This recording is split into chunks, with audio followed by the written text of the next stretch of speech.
distinguished guests, staff of the school, the vice principal that is here, the staff once again. Then I come down to the teachers.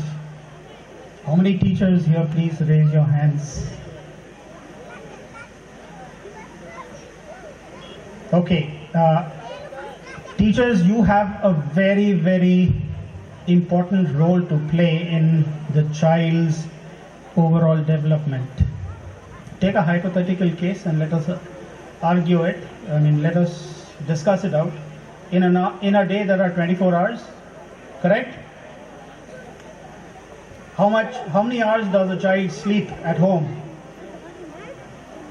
7, 8, minus that from 24. So it is 16, 17 hours. This school starts off at 8:30 and finishes off by 4:30. How many hours is that? 8 hours. From the balance of 16, take away 8. What is left? 8. That is the time when you as parents have to be with your children. And teachers, please understand this, that a child is spending almost half the time of being awake under your tutelage.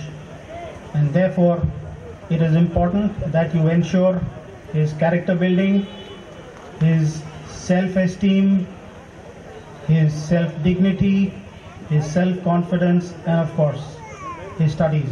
Don't be quick to write off a student. On the contrary, try and look for his hidden talents, which when exposed will automatically change the student to do better. I am taking a case of one of my boy's son in the army school. Right from class 3 onwards till class 7, he was considered a nuisance value by most of his teachers. Most of his teachers had written him off. When he came down to my wife's class, she noticed that this boy was a good pianist. He would play the keyboard out of memory, no notes, like how Ananya did. I appreciate her. Inasmuch as this boy started playing out, my wife kept pushing him into that line. Thereafter, by the time he came to his 8th, 9th and 10th, this boy was playing for the school band, had led the band to win a couple of national competitions held amongst the army schools in India, and has done pretty well for himself in his class 10. What I'm trying to say is, try and understand, identify that boy's hidden talent and try and exploit it, rather than demeaning and pushing him down. I am happy to see that this school is indulging itself and the children in the lower classes into various cultural activities. A good sign. Because studies at that level is not everything in life. As I have said, studies no doubt is important, but it is not the be-all and end-all. For the overall development of the personality, the child must get to know what is around him. Be not like the frog in a well. Get out and see the world that is beyond it. He will then start appreciating it. I know of my cousins who very proudly have said, we have 2 sons and both of them have taken double promotion twice. Both of them joined IIT, went abroad, one of them committed suicide. Why is it so? Has anybody tried to understand it? The pressures of the work which have been induced upon him by you people as parents have caused this. You have said he has to be an engineer, he has to be an engineer. He's become an engineer, no doubt. But has he been able to interact with his friends, with his colleagues? No.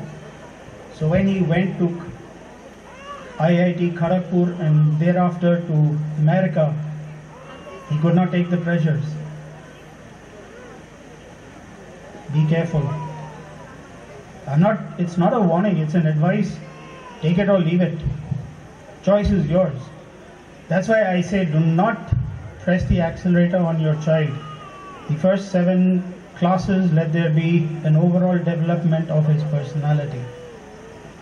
And when I say an overall development, let him take part in debates, let him take part in games, let him take part in elocution competitions.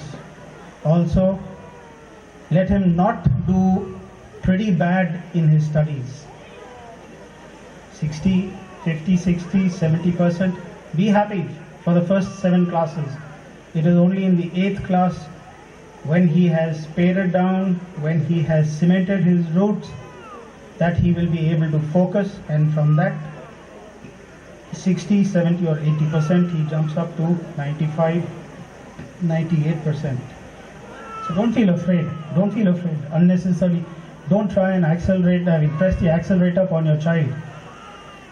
He needs your support. He needs your support because the world today is very, very different. Our times, yes, we used to play around. We used to go for recording of songs at the All India Radio studios. We did everything that as children we could, but today the child does not have that kind of a freedom. Next is, please do not indulge your child by giving him anything before time. And when I say anything, I am specifically pointing out at the Android phones, the laptops, the motorcycles, and the cars that today's 10th class students are driving. Come on, he is only 16 years and I have seen parents handing over the car keys, okay beta, leke jao gaadi ko. Does he know how to handle a car under the different situations? Ask yourself that, be honest about it. Today the Android, the laptops and the computers are the biggest source of distraction for a child. No doubt important, but let it not be priority 1.